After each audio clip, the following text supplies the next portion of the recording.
The morning sun cast long shadows across the Broken Arrow Ranch as Marcus Sullivan stood on his front porch, coffee mug in hand, surveying the vast expanse of land that had made him one of the wealthiest men in Montana. At 62, his weathered face told stories of decades spent building an empire from nothing more than determination and a small inheritance from his grandfather. The ranch now stretched over 15,000 acres, home to prize-winning cattle and some of the finest quarter horses in the state. Marcus had earned every dollar through hard work, smart investments, and an eye for quality livestock. He employed over 40 ranch hands year-round, and during busy seasons, that number swelled to nearly 70. The Broken Arrow wasn't just a ranch. It was a small community where families had worked for generations, their children growing up in the shadow of the Big Horn Mountains. On this particular Tuesday morning in late September, Marcus noticed something unusual near the old oak tree that marked the entrance to his property. A small figure sat hunched against the massive trunk, barely visible in the early morning light. As he walked closer, his boots crunching on the gravel driveway, he realized it was a child. The little girl couldn't have been more than 7 or 8 years old. Her clothes were dirty and torn, her dark hair matted and tangled. She sat with her back against the tree, her legs stretched out in front of her in an awkward position that immediately caught Marcus's attention. Her eyes, wide with fear and exhaustion, followed his approach. "Hey there, little one," Marcus said softly, crouching down to her level. His voice carried the gentle tone he used with frightened animals. "What are you doing out here all by yourself?" The girl looked up at him with eyes that seemed far too old for her young face. When she spoke, her voice was barely above a whisper, trembling with both cold and fear. "I can't feel my legs," she said, the words hitting Marcus like a physical blow. Marcus felt his heart skip a beat. He looked more carefully at the child's position, noticing how her legs lay motionless, how she made no attempt to shift or move them. The implications of her words began to sink in, but he forced himself to remain calm. "What's your name, sweetheart?" he asked, keeping his voice steady. "Emma," she whispered, "Emma Rodriguez." "Well, Emma, my name is Marcus, and this is my ranch. How did you get here? Where are your parents?" Emma's eyes filled with tears, but she didn't cry. Instead, she stared past Marcus toward the horizon, as if looking for someone or something that might never come. "My mama, she said she'd come back for me. She put me here and said to wait. I think it was yesterday or maybe the day before, I can't remember." Marcus felt a cold anger building in his chest, but he pushed it down. This wasn't the time for anger. This child needed help immediately. He could see that she was dehydrated and exhausted, and the fact that she couldn't feel her legs suggested something far more serious than simple fatigue. "Emma, I'm going to help you, okay? But first, I need to call some people who can take care of you properly. Can you tell me what happened to your legs? Did you hurt them?" Emma shook her head slowly. "They just stopped working a few days ago. Mama said it was because I was being bad, but I tried to be good. I really tried." The words sent a chill down Marcus's spine. He had seen enough in his 62 years to recognize the signs of abuse, but this seemed like something different, something worse. He pulled out his cell phone and dialed 911, speaking quietly so as not to frighten Emma further. "This is Marcus Sullivan at the Broken Arrow Ranch on Highway 89. I need an ambulance immediately. I found a young girl, approximately 7 years old, who appears to have been abandoned. She's saying she can't feel her legs, and she's been here for at least a day, possibly longer." As he spoke to the dispatcher, Marcus studied Emma more carefully. She was thin, too thin, with dark circles under her eyes that spoke of chronic exhaustion and malnutrition. Her clothes, while dirty, weren't cheap. They looked like they had once been expensive items, now soiled and torn from days of exposure. After hanging up with emergency services, Marcus called his housekeeper, Maria Santos, who had worked for him for over 15 years and had raised 5 children of her own. "Maria, I need you to come out front right away. Bring some water and maybe some of those crackers you keep in the kitchen, and bring a blanket too." Within minutes, Maria appeared, her kind face immediately softening when she saw Emma. She knelt beside the little girl without hesitation, speaking to her in gentle Spanish and English, offering sips of water and small pieces of crackers. "Dios mío," Maria whispered to Marcus. "This poor baby, how long has she been here?" "At least since yesterday, maybe longer. She says her mother left her here and told her to wait." Maria's expression darkened. As a mother and grandmother herself, the thought of abandoning a child was incomprehensible to her. She continued to tend to Emma, wrapping the blanket around her small shoulders and speaking in soothing tones. The ambulance arrived within 20 minutes, followed closely by a sheriff's deputy. EMT Sarah Chen immediately began assessing Emma's condition while her partner, Tom Bradley, prepared their equipment. "Can you feel this, sweetheart?" Sarah asked, gently touching Emma's foot. Emma shook her head. "How about this?" Sarah moved her hands to Emma's knee, then her thigh, working her way up until Emma finally nodded when the EMT reached her lower back. Sarah exchanged a meaningful look with Tom. The pattern of sensation loss was concerning and suggested a serious spinal injury or neurological condition. "We need to get her to the hospital immediately," Sarah told Marcus. "Has she mentioned any recent trauma, a fall, an accident?" Marcus shook his head. "She just said her legs stopped working a few days ago. She's been here since at least yesterday, apparently left by her mother." Deputy Sheriff Jim Hawkins, a man Marcus had known for years, was taking notes and asking careful questions. "Did she give you any information about her mother? A name, description, vehicle?" "Just her own name, Emma Rodriguez. She said her mother told her to wait here and would come back for her." Deputy Hawkins nodded grimly.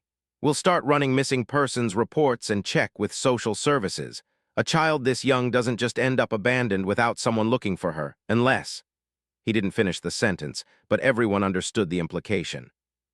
As the EMTs carefully loaded Emma onto a stretcher, ensuring her spine remained immobilized, she reached out toward Marcus with a small, dirt-stained hand. "Will you come with me?" she asked, her voice barely audible. Marcus looked at the EMT, who nodded. "Family members can ride along." "I'm not family," Marcus said quickly. "You are now," Sarah replied with a gentle smile. "She's asking for you, and right now you're the closest thing to family she has." The ride to Billings General Hospital seemed to take forever. Emma drifted in and out of consciousness, her small hand gripping Marcus's finger with surprising strength. Sarah monitored her vital signs constantly, noting her dehydration and obvious malnourishment. "How long since you've eaten, honey?" Sarah asked during one of Emma's lucid moments. "I don't know. Mama gave me some crackers before she left me at the tree, but before that, I can't remember." Sarah's jaw tightened. The more she learned about this case, the angrier she became. In her 15 years as an EMT, she had seen too many cases of child abuse and neglect, but something about Emma's situation felt different, more complex. At the hospital, Emma was immediately taken to the emergency room where Dr. Patricia Williams, the head of pediatric medicine, took charge of her care. Marcus found himself in the waiting room, packing nervously as he waited for news. Deputy Hawkins joined him after about an hour, carrying a thick folder and wearing a grave expression. "We've got some preliminary information," the deputy said, settling into a chair beside Marcus. "Emma Rodriguez is indeed a missing child, but not in the way you might expect. Her mother, Carmen Rodriguez, reported her missing 3 days ago, but there are some inconsistencies in her story." Marcus sat down, giving the deputy his full attention. "What kind of inconsistencies?" "According to Carmen Rodriguez, Emma wandered away from their home in Billings while she was sleeping. She claims to have searched everywhere before calling the police. But here's the thing, your ranch is over 60 miles from their apartment. There's no way a 7-year-old girl with paralyzed legs could have traveled that distance on her own." The implications hit Marcus immediately. "So the mother is lying." "It appears that way. We've got officers heading to the Rodriguez apartment now to question the mother more thoroughly. But there's something else, something that makes this case even more complicated." Deputy Hawkins opened his folder and pulled out several documents. "Emma Rodriguez has a medical history. She was diagnosed with a rare genetic condition called Charcot-Marie-Tooth disease about 6 months ago. It's a progressive neurological disorder that affects the peripheral nerves." Marcus felt his stomach drop. "What does that mean exactly?" "It means her muscles and nerves are slowly deteriorating. The paralysis in her legs isn't from abuse or trauma, it's from her disease. According to her medical records, the doctors told Carmen Rodriguez that Emma would likely lose the use of her legs completely within a year, and that she would need extensive ongoing medical care for the rest of her life." The pieces of the puzzle were starting to come together in Marcus's mind, and he didn't like the picture they were forming. So the mother found out her daughter had this disease and decided she couldn't handle it. That's our working theory. The medical bills alone would be staggering. Carmen Rodriguez is a single mother working 2 jobs just to pay rent on a small apartment. She has no insurance that would cover Emma's condition. Dr. Williams emerged from the emergency room, her face reflecting both professional composure and personal concern. She approached Marcus, apparently having been told that he was the one who found Emma. "How is she?" Marcus asked immediately. "Physically, she's stable. We've got her hydrated and fed, and we're running additional tests to assess the progression of her neurological condition. But Mr. Sullivan, I have to tell you, this child has been severely neglected. Beyond being left at your ranch, her medical condition has been completely ignored for weeks, possibly months." Dr. Williams sat down across from Marcus and Deputy Hawkins, her expression grave. "Emma should have been receiving physical therapy, medication to slow the progression of her disease, and regular monitoring by specialists. Instead, it appears she's received no medical care whatsoever since her initial diagnosis. Her condition has progressed much faster than it should have, partly due to this neglect." "What does that mean for her future?" Marcus asked. "With proper care, children with Emma's condition can live relatively normal lives, even if they need wheelchairs or other assistive devices. Without care," Dr. Williams shook her head, "the progression becomes much more severe.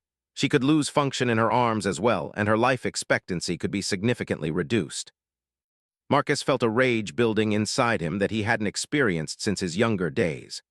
The thought of a mother abandoning her sick child, of choosing to simply walk away rather than fight for her daughter's life, was almost incomprehensible to him. "Where is Carmen Rodriguez now?" he asked Deputy Hawkins. "That's the other problem. When our officers went to her apartment, she was gone. Neighbors say they saw her leaving with several suitcases yesterday morning. She left no forwarding address, didn't tell her landlord she was moving, and apparently cleaned out her bank account before she left." "So she planned this. She didn't just panic and leave Emma at my ranch. She deliberately abandoned her daughter and then fled." "That's how it looks. We've issued a BOLO alert for Carmen Rodriguez, but honestly, she could be anywhere by now. She has a head start, and if she's smart about it, she could disappear completely." Dr. Williams cleared her throat. "There's something else you both need to know. During our examination, we discovered that Emma hasn't just been medically neglected. There are signs of long-term emotional abuse as well. She's extremely withdrawn, has severe anxiety, and shows classic symptoms of a child who has been repeatedly told she's worthless or a burden." Marcus's hands clenched into fists. In his 62 years, he had seen plenty of hardship and cruelty, but the deliberate abandonment and abuse of a sick child struck him as one of the most evil acts he could imagine. "What happens to Emma now?" he asked. "She'll need to stay in the hospital for several days while we stabilize her condition and begin proper treatment for her disease. After that, she'll likely go into the foster care system unless we can locate relatives willing to take her in." Deputy Hawkins consulted his notes. "We're working on that, but it's not looking promising. Carmen Rodriguez listed no emergency contacts, and Emma doesn't seem to know any relatives. It's possible there aren't any, or that Carmen isolated herself and Emma from any family support system." Marcus stood up abruptly, packing to the window that overlooked the hospital parking lot. Outside, families were coming and going, visiting loved ones, supporting each other through medical crises. The contrast with Emma's situation was stark and heartbreaking. "Can I see her?" Marcus asked. Dr. Williams nodded. "She's been asking for you. We've had to sedate her lightly to help with her anxiety, but she's awake and alert." Marcus followed the doctor through the corridors of the pediatric wing, past rooms filled with sick children who were surrounded by worried but loving families. When they reached Emma's room, he could see her small form in the hospital bed, looking even tinier surrounded by medical equipment and white sheets. Emma's eyes lit up when she saw Marcus, and she managed a small smile, the first genuine expression of happiness he had seen from her. "You came back," she said softly. "Of course I did, sweetheart. I told you I would help you, and I keep my promises." Emma studied his face carefully, as if trying to determine whether she could trust this stranger who had shown her more kindness in a few hours than she had apparently experienced in months. "The doctor says my legs won't get better. she said matter-of-factly. Mama said it was because I was bad, but the doctor says it's not my fault. Marcus felt his heart break a little more. The doctor is absolutely right, Emma. This isn't your fault, and it doesn't mean you're bad. Sometimes people get sick, and it's nobody's fault. But there are ways to help you feel better and do the things you want to do. Really? Emma's eyes widened with hope. Really, there are special doctors who know how to help children with your condition. There are machines and tools that can help you move around. And there are people who care about you and want to make sure you're safe and happy. Emma was quiet for a long moment, processing this information. Then she asked the question that Marcus had been dreading. Is my mama coming back? Marcus looked at Dr. Williams, who gave him a subtle nod, indicating that honesty was the best approach. Emma, we don't know where your mama is right now. The police are looking for her, but it might be a long time before we find her. In the meantime, there are going to be other people who will take care of you and make sure you're safe. Emma's face crumpled slightly, but she didn't cry. Instead, she reached out and took Marcus's hand with both of hers. Will you take care of me? She asked. The question hung in the air like a challenge to everything Marcus thought he knew about his life. At 62, he had never married, never had children, never even seriously considered the possibility. His ranch was his life, his legacy, his everything. The idea of suddenly becoming responsible for a sick child seemed overwhelming and impossible. But looking into Emma's eyes, seeing the hope and trust there, Marcus felt something shift inside him. This child had been abandoned by the one person who should have loved and protected her above all else. She was facing a lifetime of medical challenges, and she was completely alone in the world. We'll see, sweetheart, he said gently. Right now, you need to focus on getting better. The doctors and nurses here are going to take really good care of you. Emma nodded, apparently satisfied with this non-answer for now. She was already beginning to drift off, the combination of medication and exhaustion finally overtaking her small body. As Marcus watched her sleep, Dr. Williams touched his arm gently. She's going to need extensive care, the doctor said quietly. Physical therapy, occupational therapy, regular medical monitoring, special equipment for mobility. The costs will be substantial, and the time commitment will be enormous. Marcus nodded, understanding what the doctor was really telling him. Foster families rarely wanted children with significant medical needs, especially conditions that required lifelong care. Emma would likely end up bounced from home to home, never finding the stability and love she desperately needed. What are her chances? Marcus asked. I mean, with proper care, what kind of life could she have? With the right support, quite good actually. Children with her condition can go to school, have friends, participate in adapted sports, even go to college and have careers. The key is early intervention and consistent care. But without that, Dr. Williams didn't need to finish the sentence. Marcus left the hospital that evening with his mind spinning. The drive back to the ranch gave him time to think, to process everything that had happened in a single day that had begun like any other. When he arrived home, Maria Santos was waiting for him, her kind face creased with worry. How is the little girl? She asked immediately. Marcus told her everything, about Emma's condition, about her mother's abandonment, about the uncertain future that lay ahead. Maria listened with growing anger and sadness, her maternal instincts fully engaged. That poor baby, she said finally. To be so sick and so alone, what will happen to her? Foster care, most likely. Dr. Williams says finding a family willing to take on her medical needs will be very difficult. Maria was quiet for a long moment, then looked at Marcus with an expression he had learned to recognize over their 15 years together. It was the look she got when she had made up her mind about something, and nothing was going to change it. You're going to keep her, she said matter-of-factly. Maria, I don't know anything about raising children, especially a sick child. I wouldn't even know where to begin. You know how to take care of things that are hurt and scared, Maria replied. You've done it with horses, with cattle, with ranch hands who needed a second chance. This isn't so different. Marcus started to protest, but Maria held up her hand. That child looked at you today like you were her salvation. She's been abandoned and abused, but somehow she still has hope. You gave her that hope, Marcus. You can't just walk away from that now. As Marcus lay in bed that night, staring at the ceiling of the bedroom he had occupied alone for 30 years, he found himself thinking about Emma's words. "I can't feel my legs." Such a simple statement, but it had revealed a world of pain and abandonment that no child should ever have to experience. He thought about his ranch, his wealth, his comfortable but solitary life. He had built an empire, but for what? To leave it to distant relatives who would probably sell it off piece by piece. To have it become just another corporate holding with no soul or history. Or perhaps there was another purpose, one he had never considered before. Marcus got up and walked to his window, looking out over the moonlit landscape of the Broken Arrow Ranch. Somewhere in Billings, a little girl was lying in a hospital bed, facing an uncertain future with a courage that humbled him. She had been betrayed by the person who should have loved her most, but she still had hope. As he stood there in the darkness, Marcus Sullivan began to realize that finding Emma might not have been a coincidence. Perhaps it was something more like destiny, a chance to give his wealth and resources a purpose he had never imagined. The thought terrified and exhilarated him in equal measure. Tomorrow, he would call his lawyers.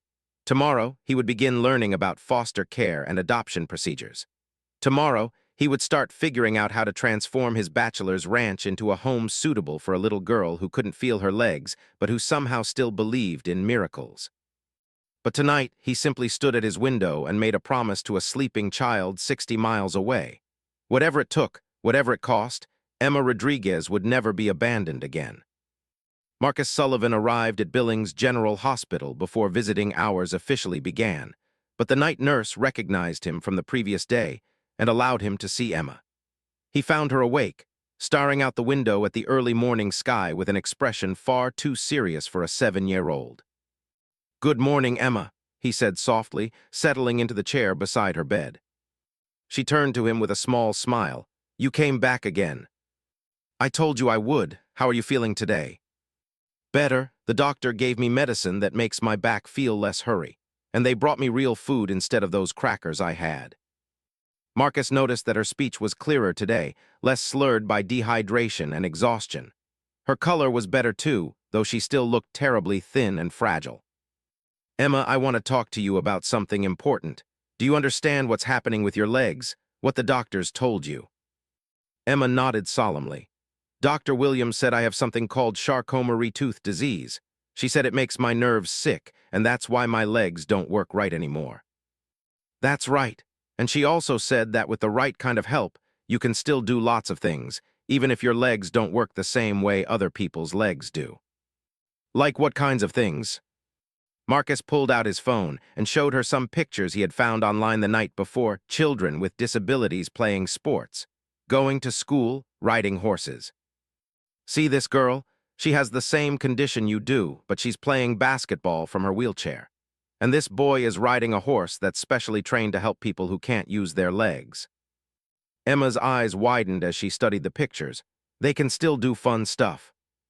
"Absolutely. They just do it differently than other kids. The important thing is that they have people who love them and help them figure out how to do the things they want to do."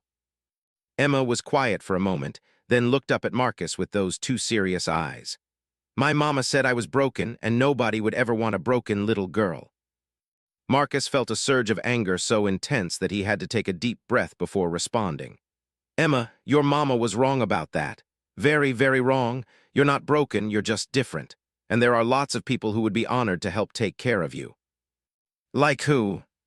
This was the opening Marcus had been hopping for. He had spent most of the night on the phone with his lawyer, with social services, and with Dr. Williams, trying to understand what would be required if he wanted to become Emma's guardian. "Well, like me, for instance." Emma stared at him for a long moment, as if trying to process this possibility. "You would want to take care of me, even though I can't walk." "Emma, the fact that you can't walk doesn't make you less special or less deserving of love. If anything, it means you need someone who understands that taking care of you might be different, but it's not harder or less worthwhile." Before Emma could respond, Dr. Williams entered the room with a social worker Marcus hadn't met before. "Good morning, Mr. Sullivan. This is Janet Morrison from Child Protective Services. We need to discuss Emma's situation." Janet Morrison was a woman in her 50s with kind eyes and the slightly weary expression of someone who had seen too many difficult cases. She shook Marcus's hand and then turned her attention to Emma. "Hi, sweetie. How are you feeling today?" Better, Emma said quietly.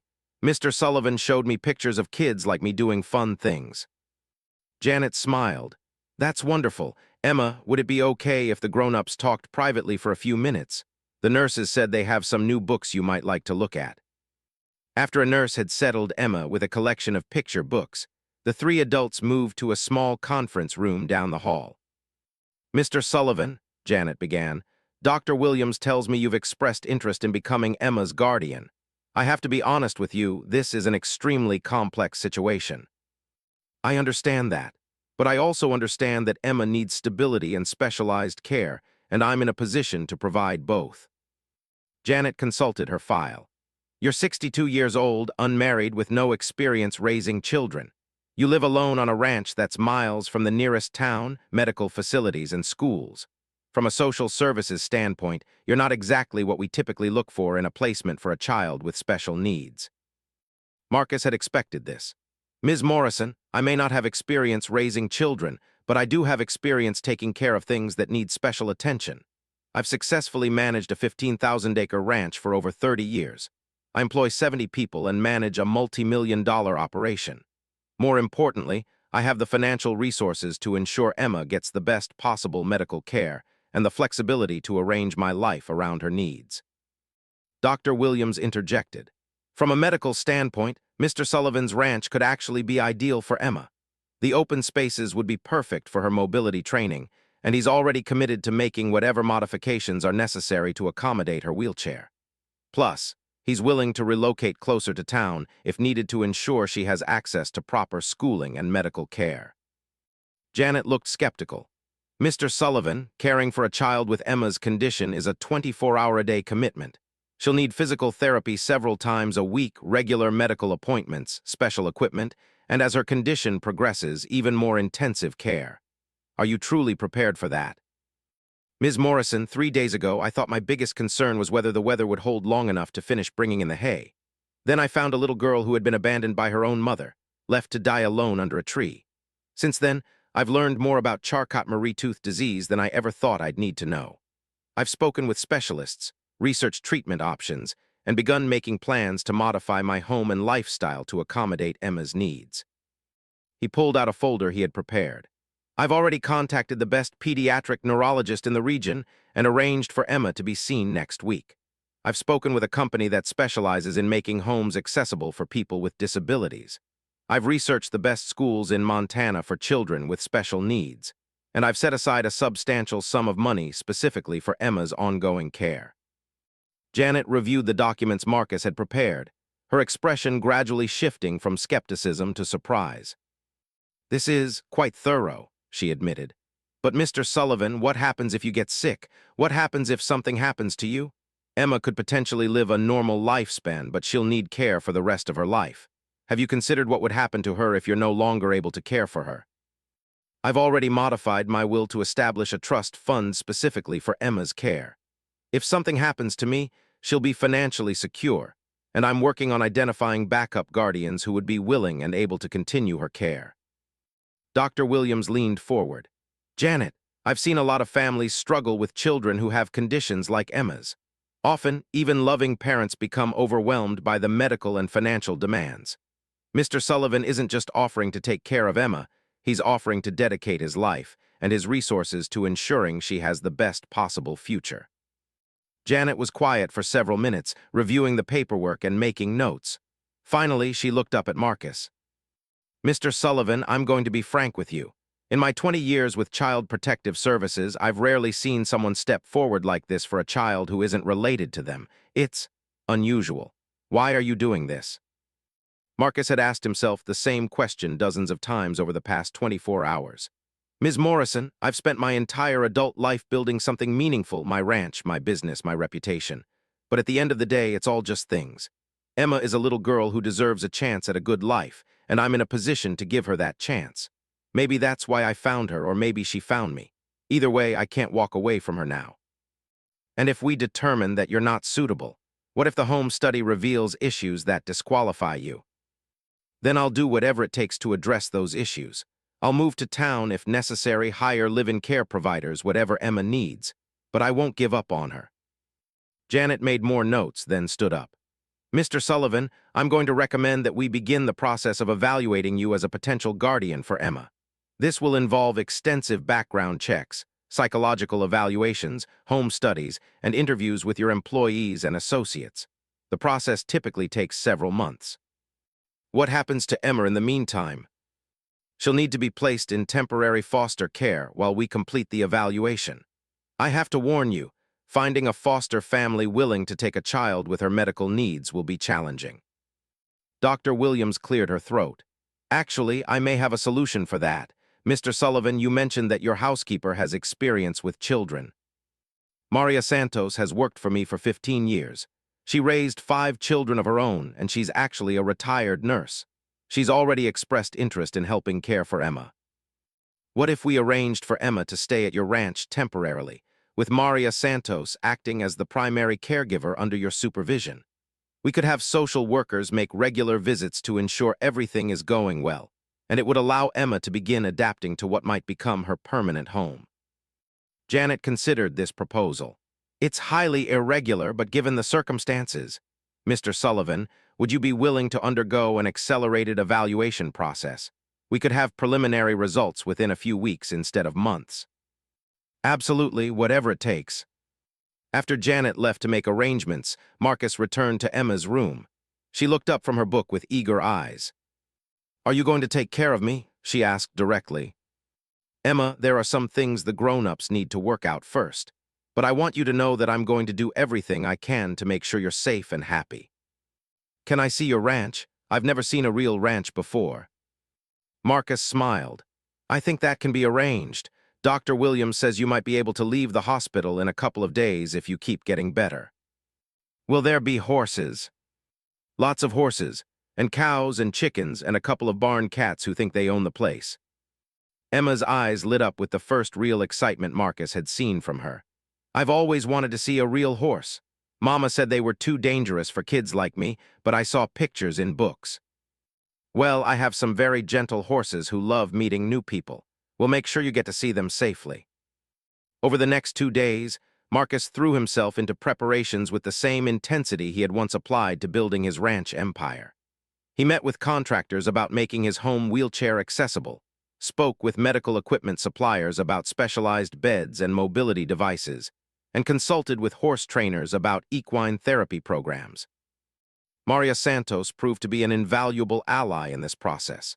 She had immediately embraced the idea of caring for Emma, and her nursing background made her an ideal bridge between Emma's medical needs and daily care.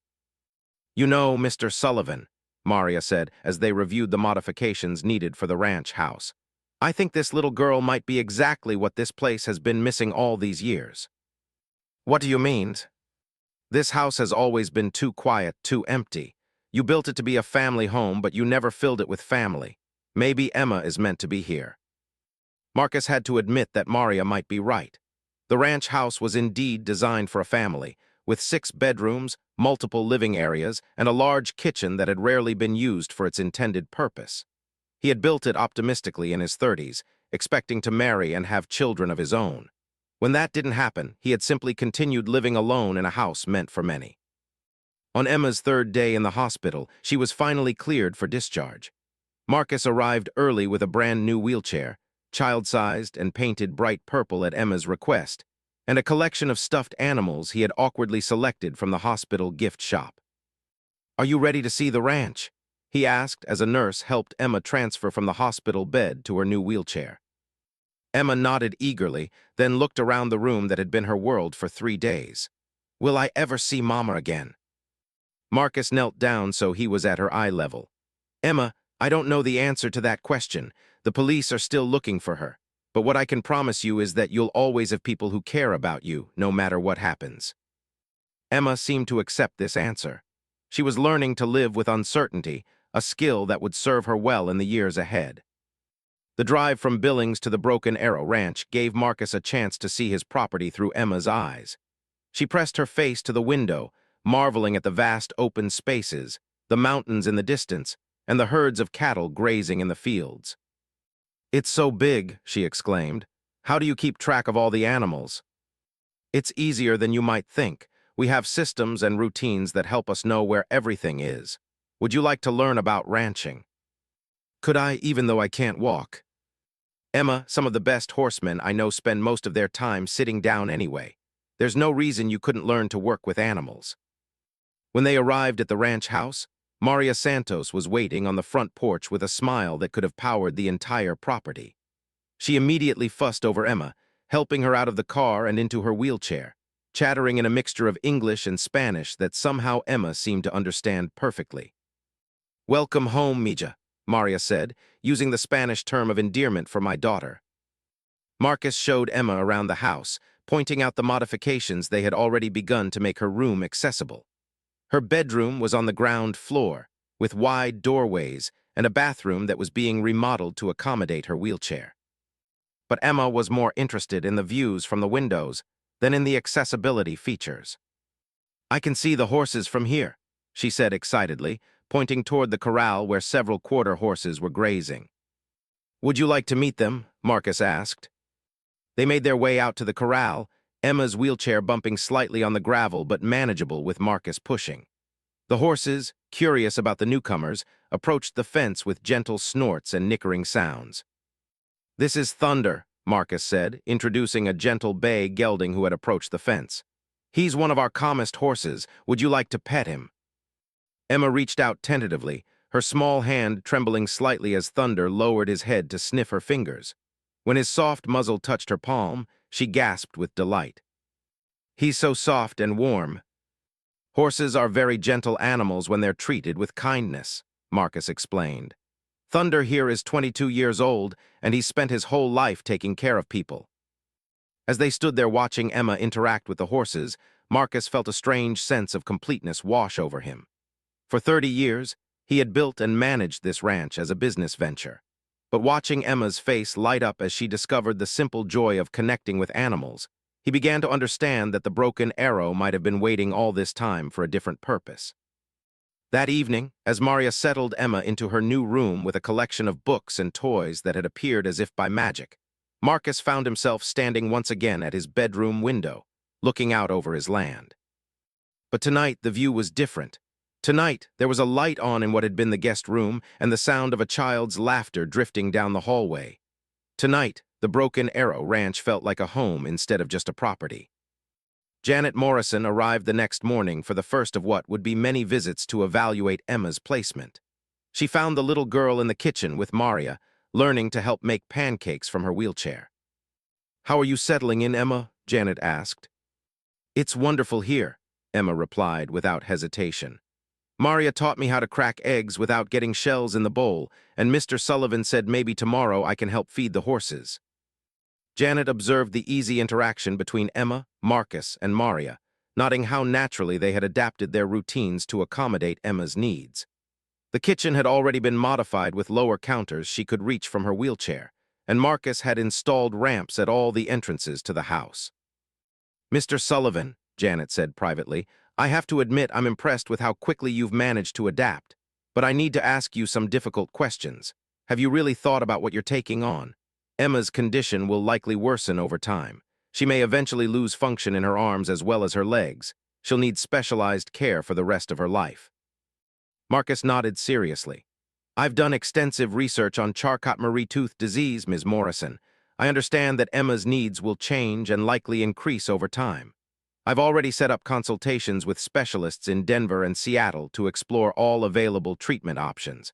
I'm also looking into experimental therapies and clinical trials." "And you're prepared for the financial commitment, the emotional commitment."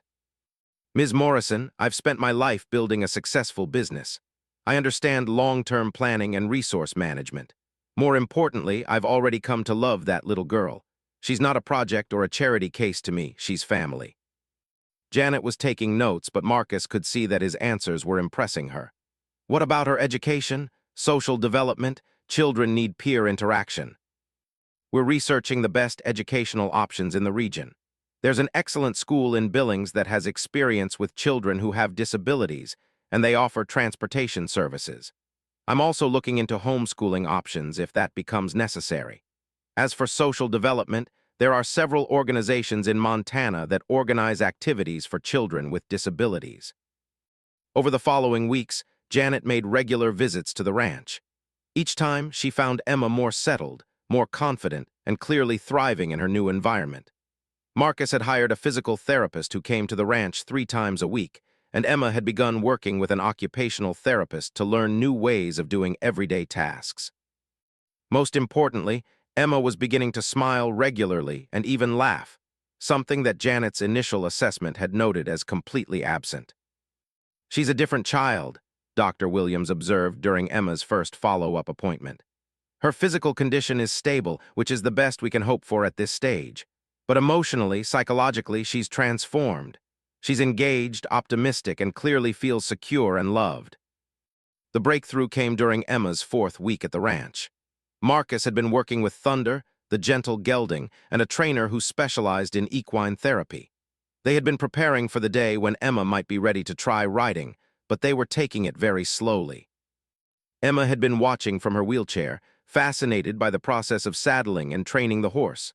Finally, she spoke up. "Mr. Sullivan, do you think I could try sitting on Thunder, just for a minute?" Marcus looked at the trainer, who nodded encouragingly. "I think we could arrange that, but we'll take it very slowly and make sure you're completely safe." With careful preparation and multiple safety measures in place, they lifted Emma from her wheelchair onto Thunder's back. The horse stood perfectly still, as if he understood the importance of the moment. Emma's face transformed with a joy that took Marcus's breath away.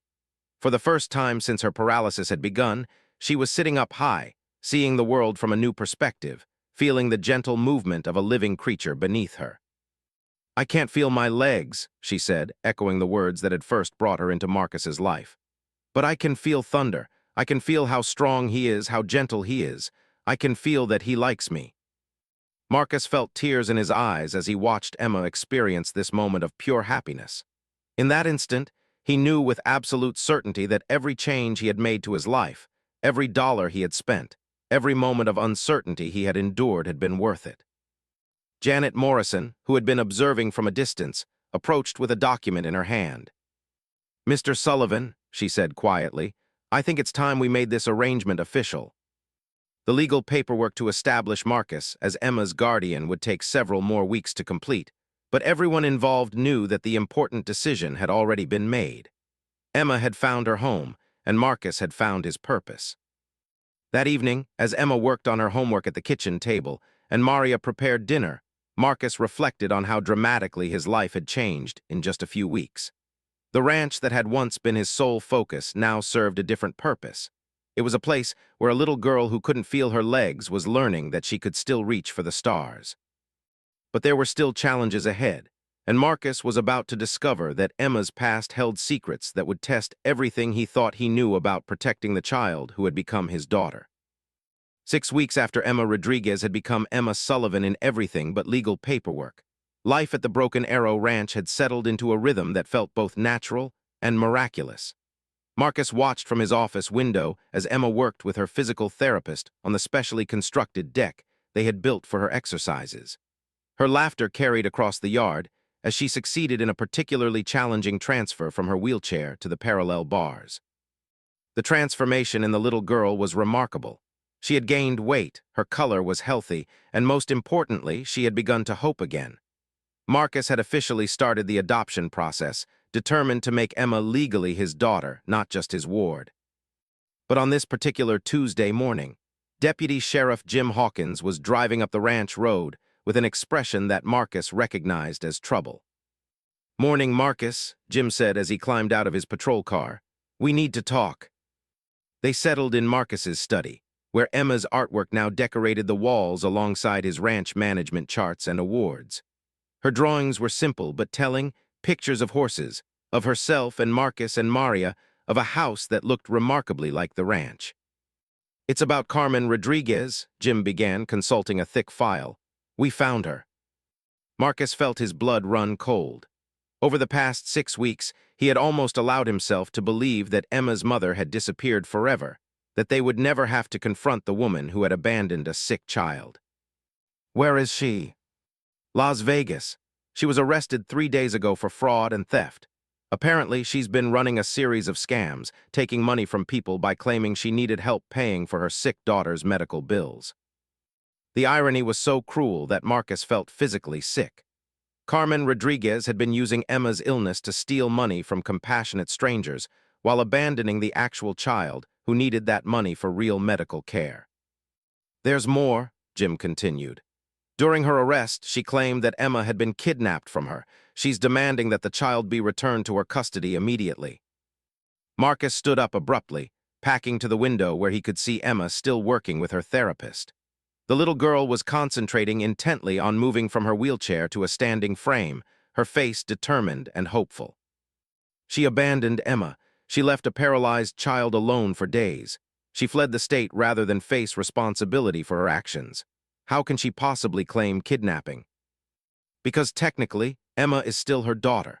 Carmen Rodriguez still has legal custody rights. She's claiming that she left Emma at your ranch temporarily while she went to find work to pay for Emma's medical care, and that she never intended to abandon her permanently. Marcus felt a rage building that was unlike anything he had experienced in his adult life. That's a lie, and you know it.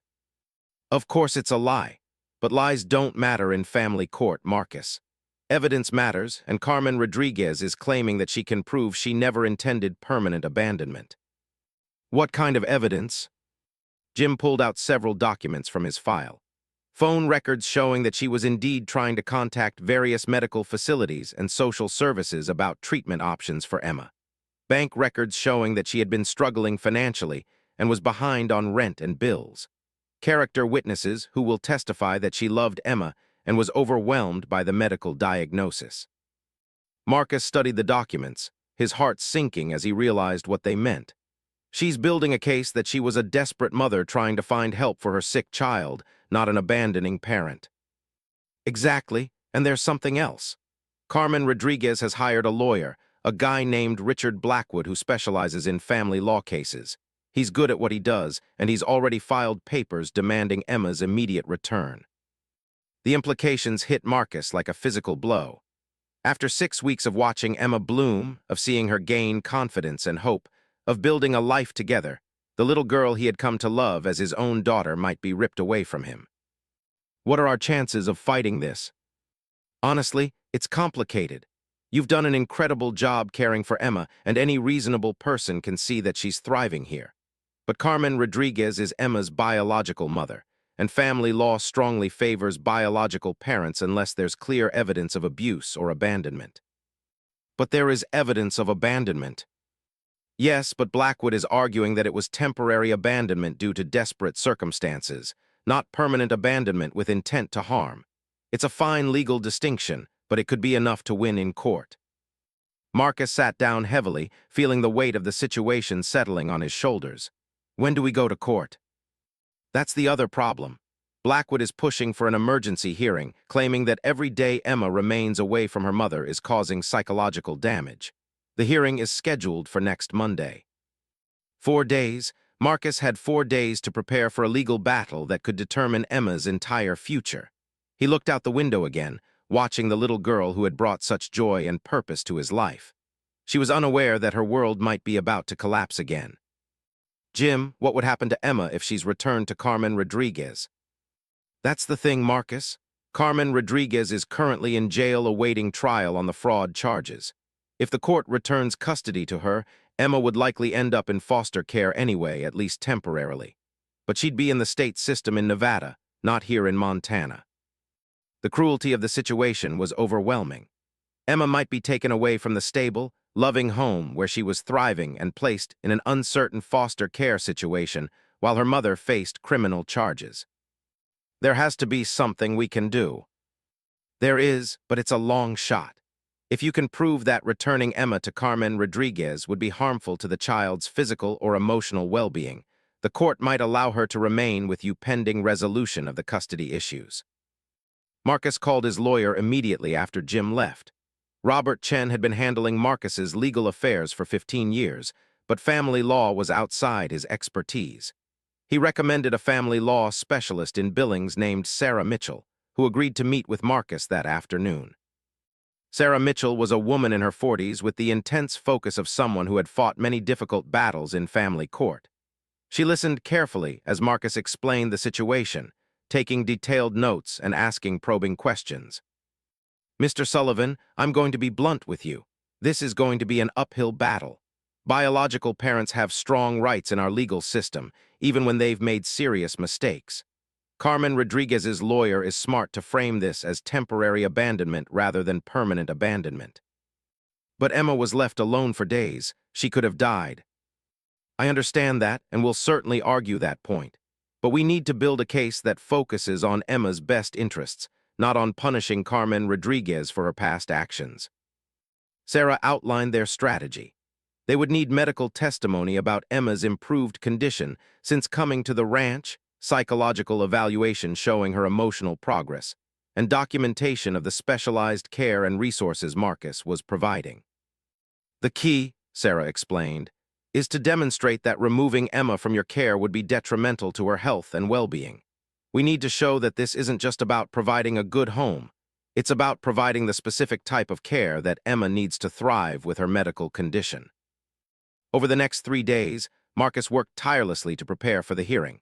Dr. Williams provided detailed medical records showing Emma's improvement, including weight gain, better muscle tone, and stabilization of her neurological symptoms. The physical therapist documented Emma's progress in mobility and strength. Janet Morrison from Child Protective Services prepared a report strongly recommending that Emma remain in Marcus's care. But perhaps the most powerful evidence came from Emma herself. Dr. Patricia Martinez, a child psychologist, conducted a careful evaluation of Emma's emotional state. Her findings were remarkable. In 6 weeks, Emma had gone from a severely traumatized, withdrawn child to a confident, optimistic little girl with normal social development for her age. "The transformation is extraordinary," Dr. Martinez told Sarah Mitchell. "This child was exhibiting classic symptoms of complex trauma when she first arrived at the hospital. Now she shows every sign of being securely attached to Mr. Sullivan and thriving in a stable environment. Removing her from this placement would likely cause severe psychological damage." The hardest part was explaining to Emma that her mother had been found and wanted her to come back.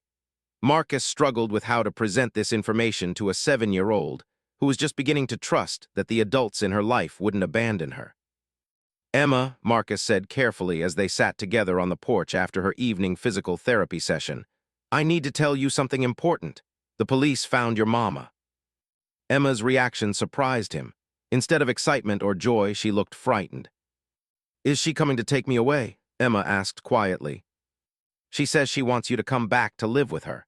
There's going to be a meeting with some judges and lawyers to decide what's best for you." Emma was quiet for a long moment, absently petting one of the barn cats that had claimed her lap as his favorite resting spot. "I don't want to go back to Mama," she said finally. "She said I was broken and that nobody could love a broken little girl, but you love me even though my legs don't work right." Marcus felt his heart break and heal simultaneously. "Emma, I love you more than I ever thought it was possible to love anyone. You're not broken, you're perfect exactly the way you are. And no matter what happens, that will never change.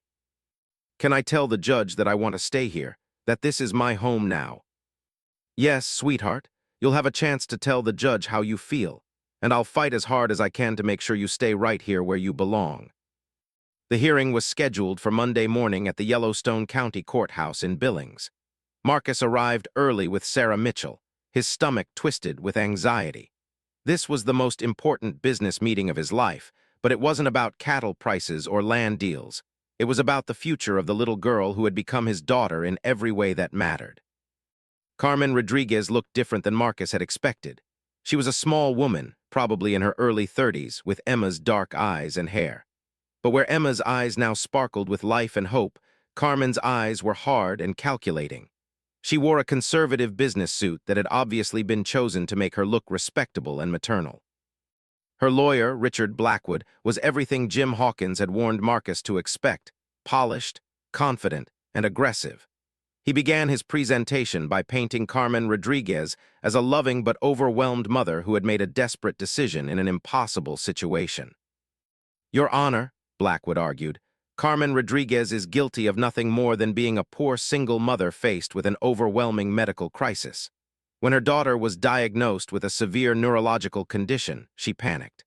The medical bills were staggering, she had no insurance, and she was facing eviction from her apartment. Blackwood presented phone records showing Carmen's attempts to contact medical facilities and social service agencies, painted a picture of a mother desperately trying to find help for her sick child. In desperation, Ms. Rodriguez made the difficult decision to temporarily place her daughter where she knew the child would be safe and cared for while she tried to find resources to provide proper medical care. She never intended to abandon Emma permanently. The presentation was smooth and persuasive. Marcus could see that Blackwood was building a case that would make Carmen look like a victim of circumstances rather than a child abuser. When it was Sarah Mitchell's turn, she took a completely different approach. Your Honor, this case isn't about judging Carmen Rodriguez's past actions. It's about determining what arrangement is in the best interests of Emma Rodriguez right now and in the future. Sarah methodically presented the evidence of Emma's transformation. Medical records showing dramatic improvement in her physical condition. Psychological evaluations documenting her emotional recovery from severe trauma. Educational assessments showing that she was thriving academically despite her medical challenges. Emma Rodriguez is not just surviving in Mr. Sullivan's care, she is flourishing. She has access to the best possible medical care, specialized equipment and therapy, educational opportunities, and most importantly, a stable, loving environment where she feels secure and valued. Sarah paused to let this information sink in, then delivered what Marcus hoped would be their strongest argument. Your Honor, Emma Rodriguez has a progressive neurological condition that will require specialized care for the rest of her life. Mr. Sullivan has not only demonstrated his ability to provide this care, he has made legal and financial arrangements to ensure that Emma will continue to receive proper care even if something happens to him. He has essentially dedicated his life and his resources to securing Emma's future.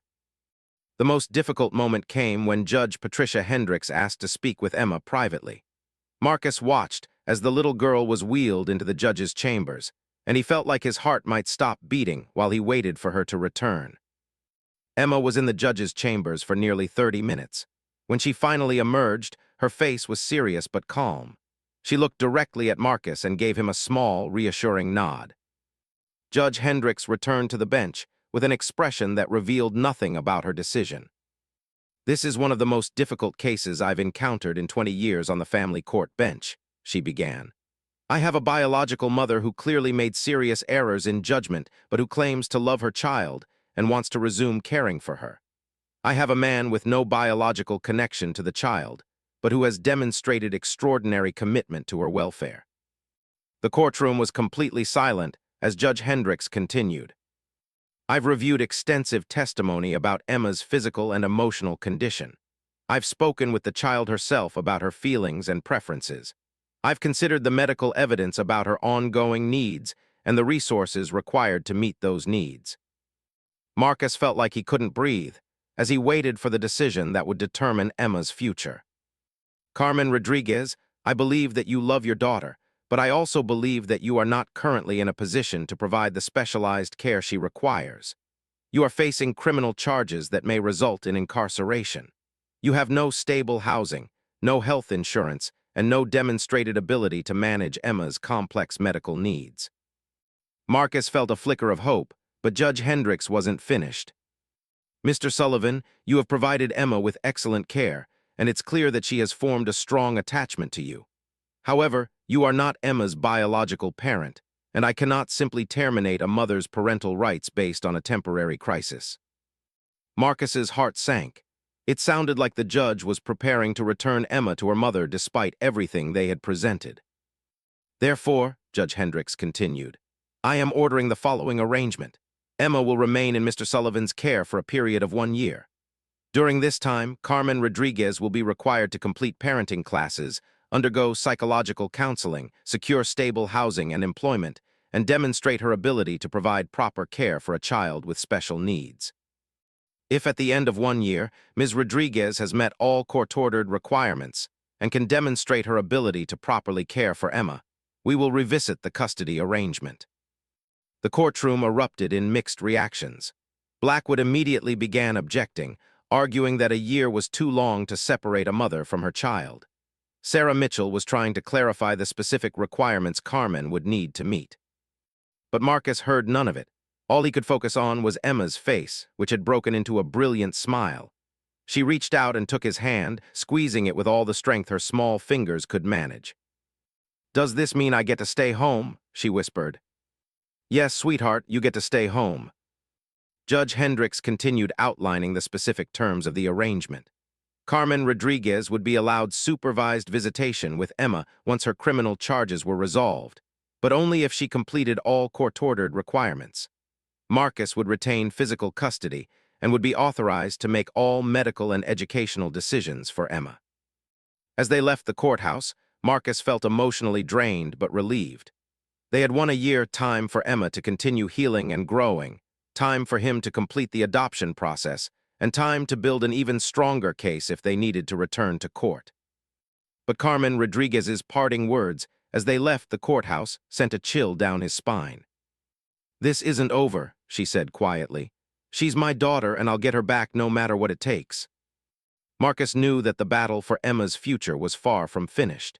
In fact, he was about to discover that Carmen Rodriguez had secrets that made her far more dangerous than anyone had realized.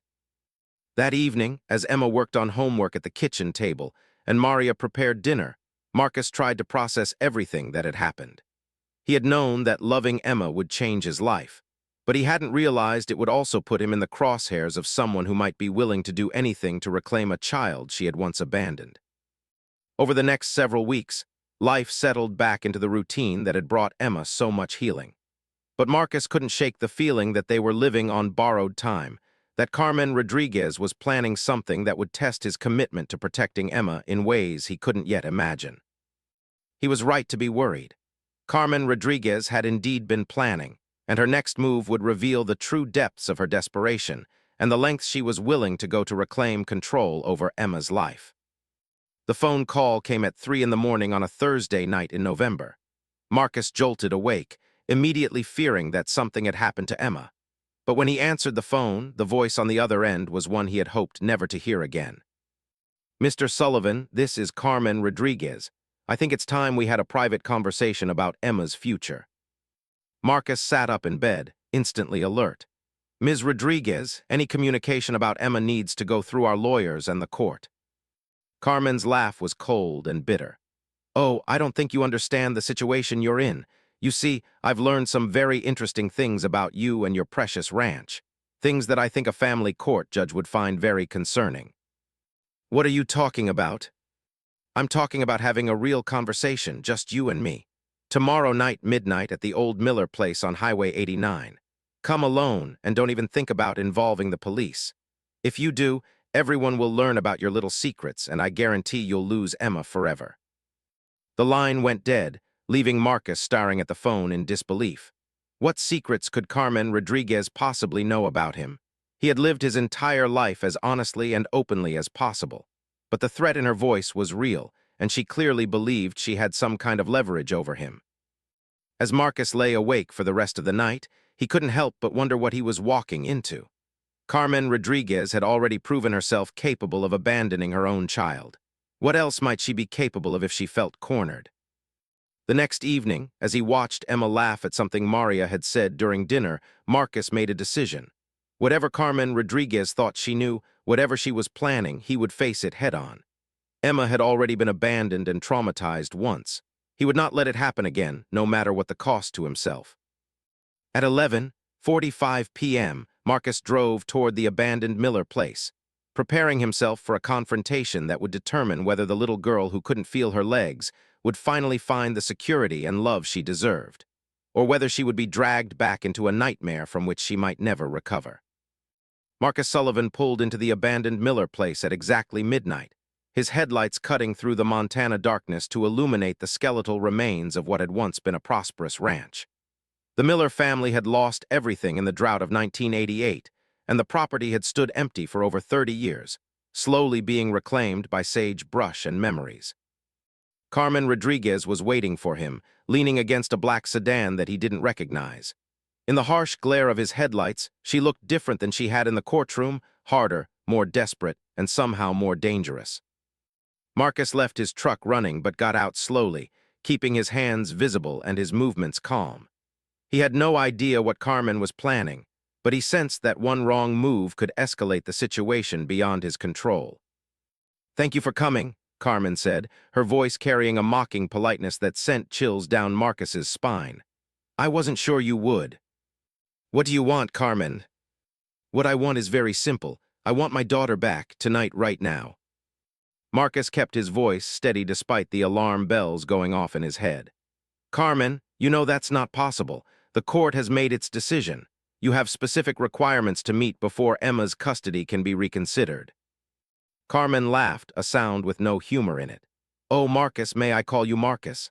I think you're underestimating the situation you're in. You see, I've been doing some research on you over the past few weeks. Very interesting research." She reached into her car and pulled out a manila envelope, thick with papers and photographs. "Did you know that there's a private investigator in Billings who specializes in digging up dirt on wealthy men who think they're untouchable? His name is Pete Kowalski, and he's very good at his job." Marcus felt his mouth go dry.